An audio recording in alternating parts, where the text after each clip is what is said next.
So we're in section 3.5 now.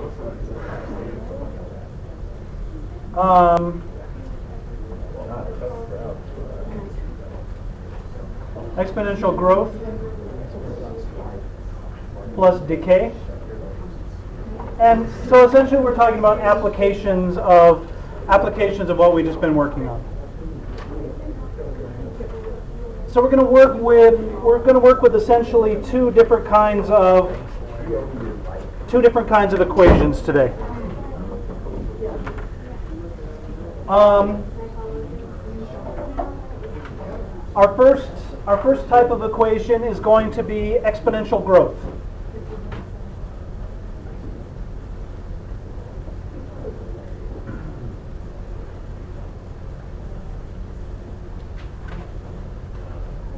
And our exponential growth is, we're going to have some kind of equation that looks like y equals a e to the bx.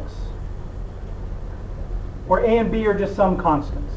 And here we have b is greater than 0, so b is positive. So whenever we have an equation that looks like this, y equals a e to the bx, where we have a positive exponent, we're going to have exponential growth. And our graph for exponential growth, if I sketch a quick graph, exponential growth, our graph is always going to look something like this. And it's going to have an intersection, a y-intercept at the point 0, 1. So exponential growth, our graph is always going to look something like this. And the second model that we're going to work with, the second type of application, is exponential decay.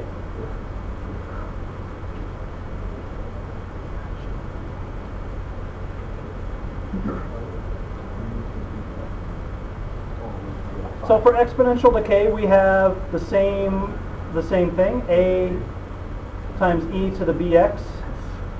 But for this one, b is less than 0. So our exponent is going to be negative.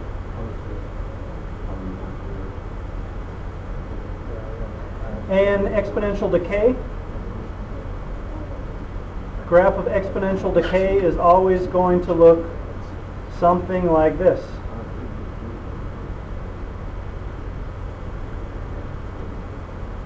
And it's also going to cross the y-axis at the point 0, 1. So exponential growth looks something like this. Exponential decay always looks something like this. So basically what we're doing is we're applying what we already know about exponential and logarithmic functions to some kinds of applications. And we've already talked about one type of application. So just a reminder about the applications that we already talked about.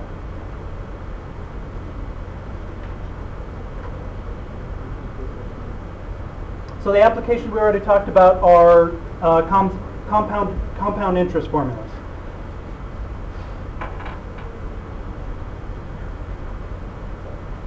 So the compound interest formulas, they will show up on your test. Yeah, Alex. Is the only difference between the growth and decay is that b is less than 0? Right. So here we have a positive exponent. This is going to be positive. Here it's going to be negative. All right. That's really the only difference. So compound interest. So this is an exponential growth. It's not exactly like this one. We could turn it into a formula like this, but we said our formula was a equals p times 1 plus r over n raised to the n t power, where a is the amount that we have, p is our principal, that's the amount that we invest,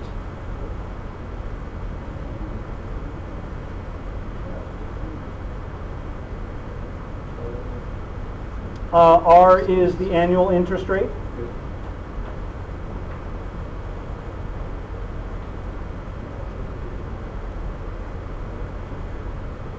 and remember we want to write our interest rate as a decimal. and n is the number of compounding periods per year.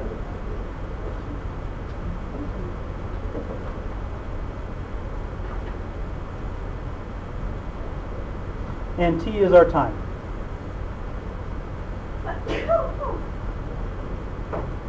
Yeah, Dan.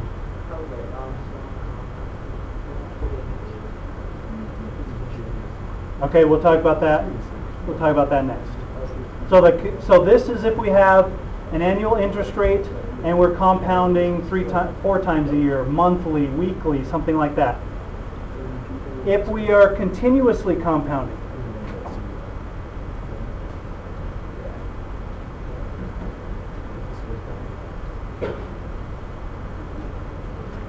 so if we keep increasing n, it gets more and more and more and more, so we're just doing it constantly. Our formula is A equals P e to the RT. And A and P and R and T mean the same thing, so we just don't have an n in there. And we use E as our base. So these are the 2 applications that we've talked about so far, is these compound interest formulas.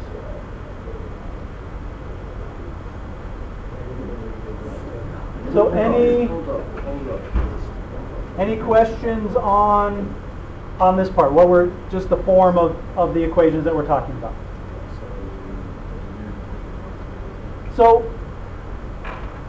exponential decay and growth models apply to a lot of different situations. They can apply to population, they can apply to interest or depreciation. If you have something that's losing money over time, we can use an exponential decay model. Radioactivity is an exponential decay.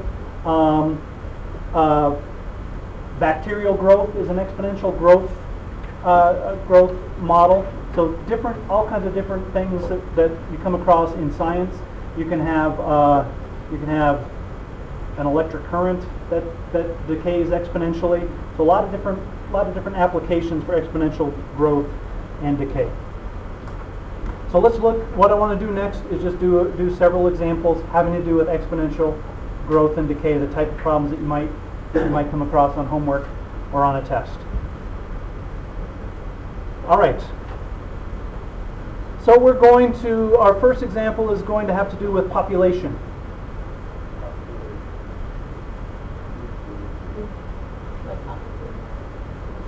So for this particular problem, we're going to say that the population in millions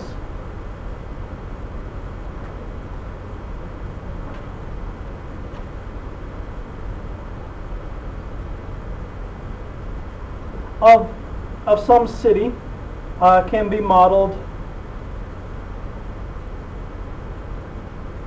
So we have this population growth model for this city, and we're going to say that y equals 1.8.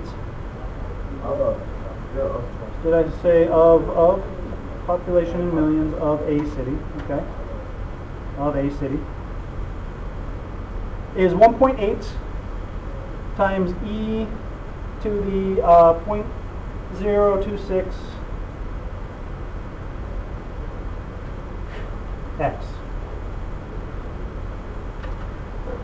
And we're going to say that x is time. So x equals 0 is the year 1980. So when x equals 0 in 1980, our population was 1.8 million. So if I plug in x equals 0 here, e to the 0 is just 1. So in 1980, our population was 1.8 million. We want to know in what year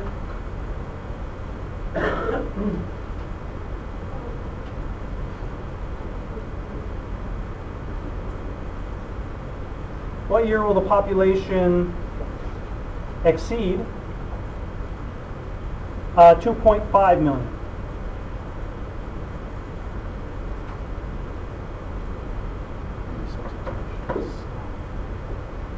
So this is just our exponential equation, and we want to figure out when our population is going to be greater than 2.5 million. So what I'm going to do is say y is our population, and we're trying to figure out x. We're trying to figure out the year. So I'm going to say that 2.5 equals 1.8 e to the 0.026 x. And we're just trying to find x. X is our number of years. So how am I going to solve this? What do I want to do when I'm solving an exponential equation? Change it to a log. I have to change it to a log, but we have a step here that we have to do Take first. the natural log. I have to divide by 1.8. I have to get the exponential function by itself. So I'm going to divide by 1.8. And I'm just going to turn my equation around. And I'm going to say e to the 0.026 x equals, and I'm going to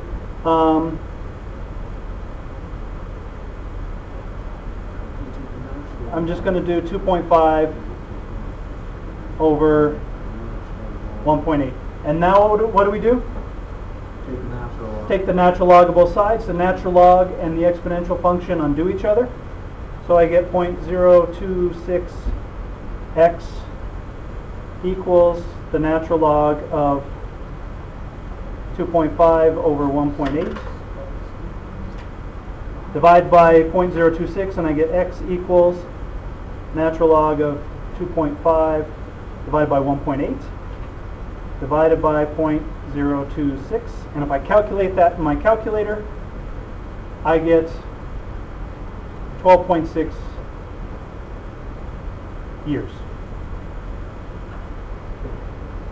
So if time equals 0 is 1980, what year would my population exceed 2.5 million? 1990, I get 12.6 years. That's when it equals 2.5 million, so we would expect it to exceed in 1993, right? After 13 years. So we'd exceed 2.5 million in 1993. 2/3 of the way through 92, it would equal 2.5 million, so we'd expect it to exceed in 1993. So this is just the exact same kind of problems we were working on the last few days, just with an application.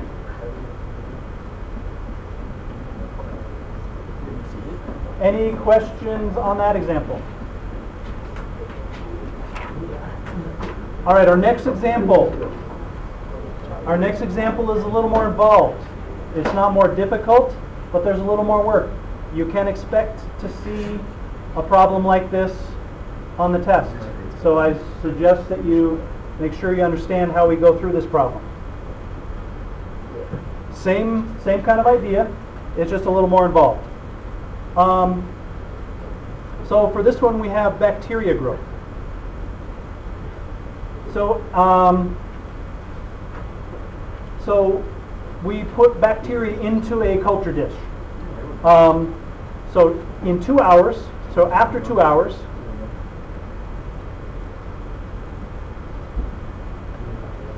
and we're talking about bacteria growing. So after 2 hours, the bacteria population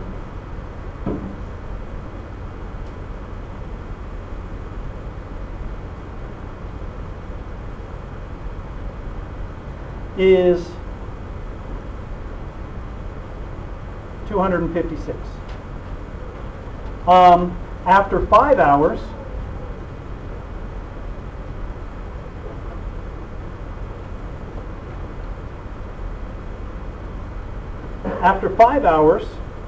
the population is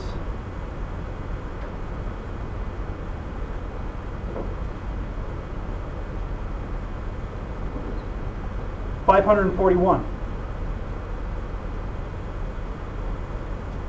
We want to know what is the population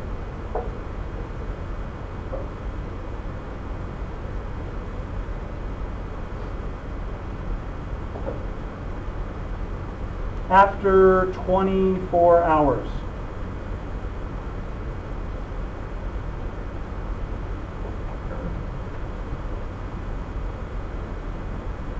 So So we have these bacteria, we're growing them, we're trying to figure out what's their population going to be after 24 hours. Bacterial growth is an exponential growth model. So population is an exponential growth model. So we're going to use exponential growth. So our exponential growth tells us that y equals a e to the bt. And well, we've talked about x before, so I'll use x. And here y is the population.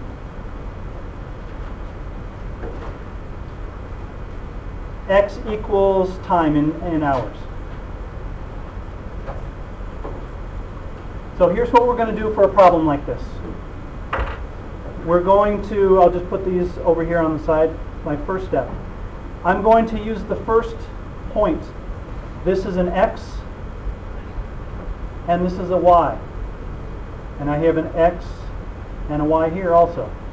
I'm going to use the first x and y. I'm going to use this first x and y to solve for a.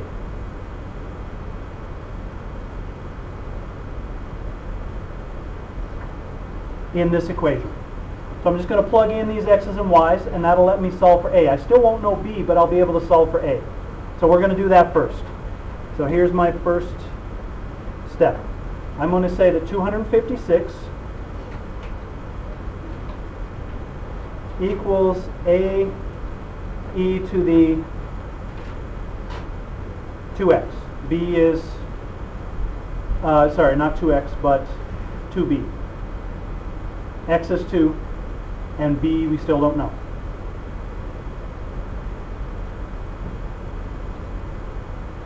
So now I'm going to divide both sides by e to the 2b.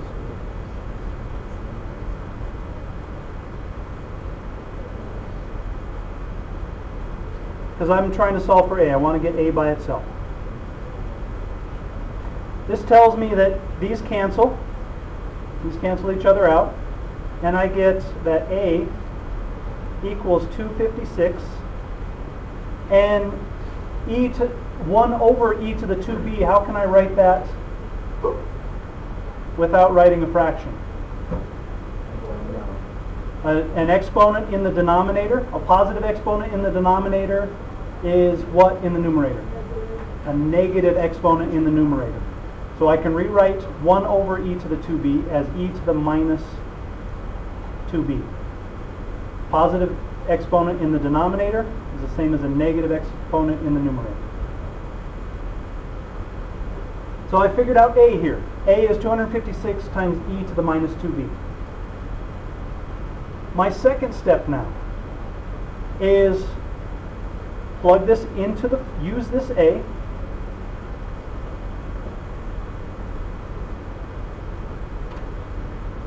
use this a with the second point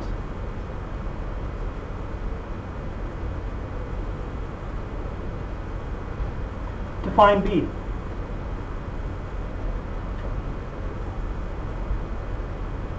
So I have a, I can plug a into my equation here, and with the second point, and find b.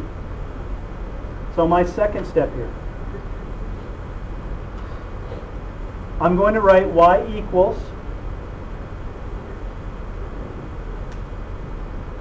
and I'm going to write 256 e to the minus 2b. This is just a.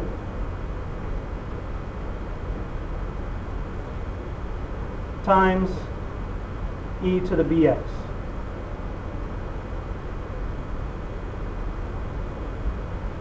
And then I'm going to plug in this second set of points, the 5 and the 541.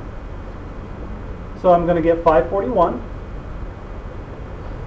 equals 256 e to the minus 2b. And here x equals 5. So I'm going to write e to the 5b. X is 5, so that's my second point. X is 5b. All right, so I have 256. I'll go down some more. So 541 equals 256 times, what do the rules of exponents say when I multiply exponents to the same base? What do I do with these two? Add. So when I multiply these bases, so I end up with e to the 3b. I'm just adding these two exponents. That's what the rules of exponents tell me to do. Well, now we know how to solve this, right? Natural log. One more step before we take the natural log. We're almost there. Divide by 256.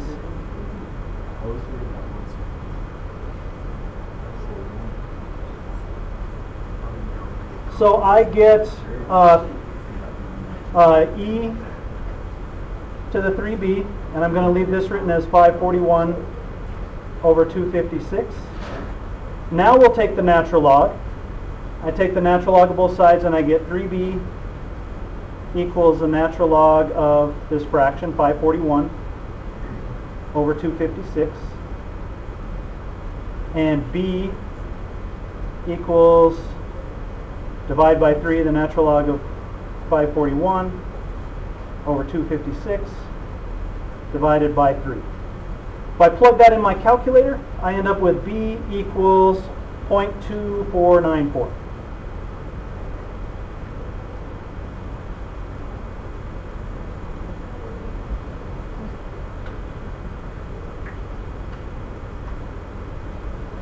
Now my third step is use this b. I'm not quite finished yet. There's still a little work to do.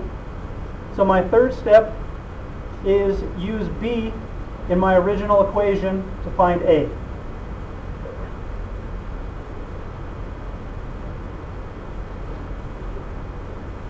So I still, if I go back to my original equation here, I still have an a in my original equation. I know that a is 256 times e to the minus 2b.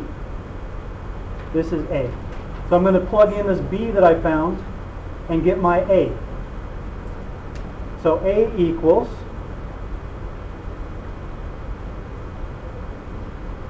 A equals 256 e to the minus, what did we come up with? Minus 2b. E to the minus 2 times b, 0.2494. And I plug that into my calculator, and I find that A equals, A comes out to be 155.4583. And when you calculate these, when you do these application problems, you're definitely going to want to keep 4 decimal places, because if you round off too soon, your answer can be off by quite a bit.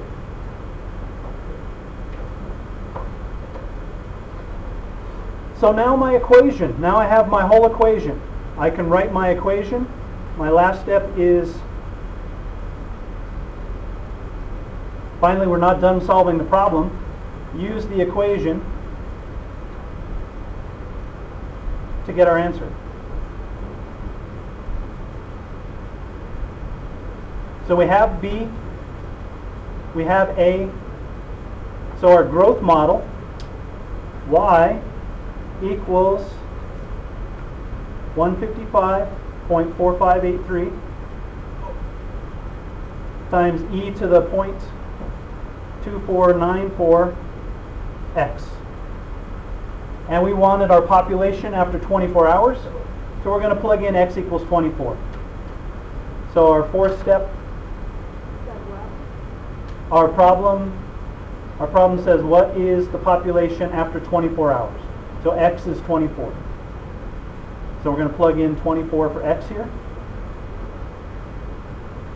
So we get y equals 155.4583 e to the 0.2494 times 24.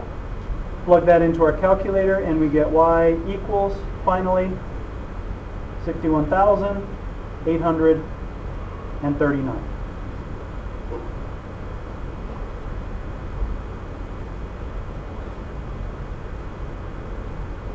So not difficult work, but there are a fair number of steps that we had to follow.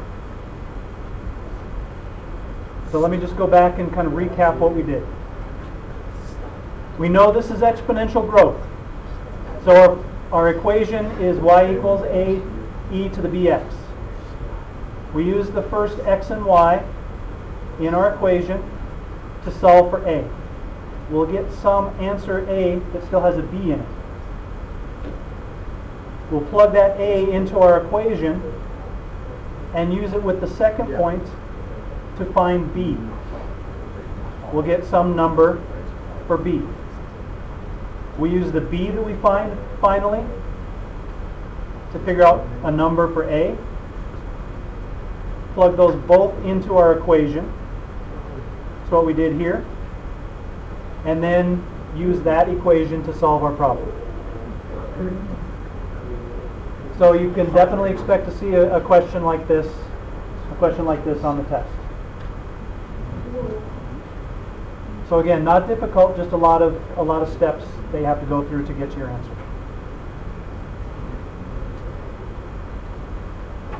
All right, any questions on that example? Okay, one more piece of information I want to give you. Some of the problems in your book ask you about radioactive decay. I'm not going to do an example of radioactive decay, I just want to give you some information. Radioactive decay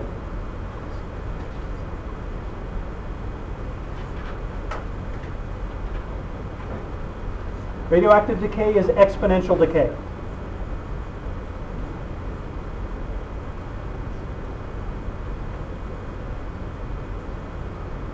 So your equation for radioactive decay is going to be y equals a e to the bt, and b is going to be less than 0. And y is your amount, and t equals time. In this equation for radioactive decay, a is the original amount, the amount that you start with.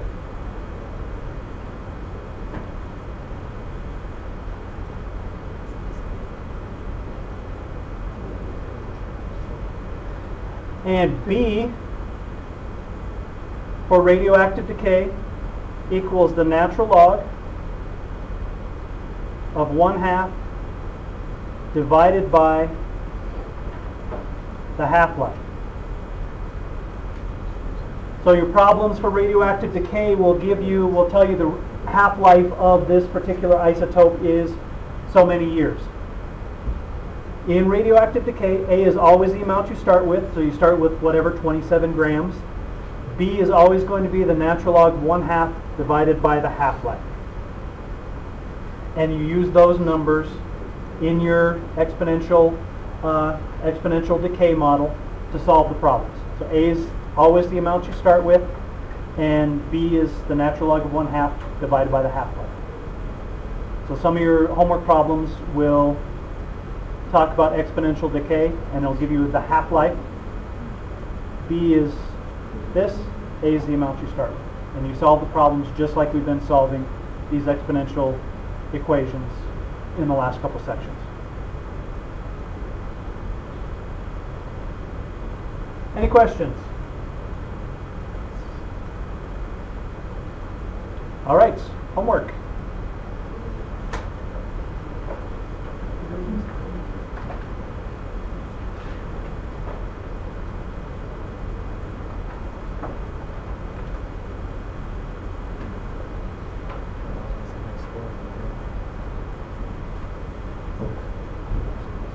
All right, there you go. Which questions ask about radioactive decay? I'll have to look in there. I know there are some in there about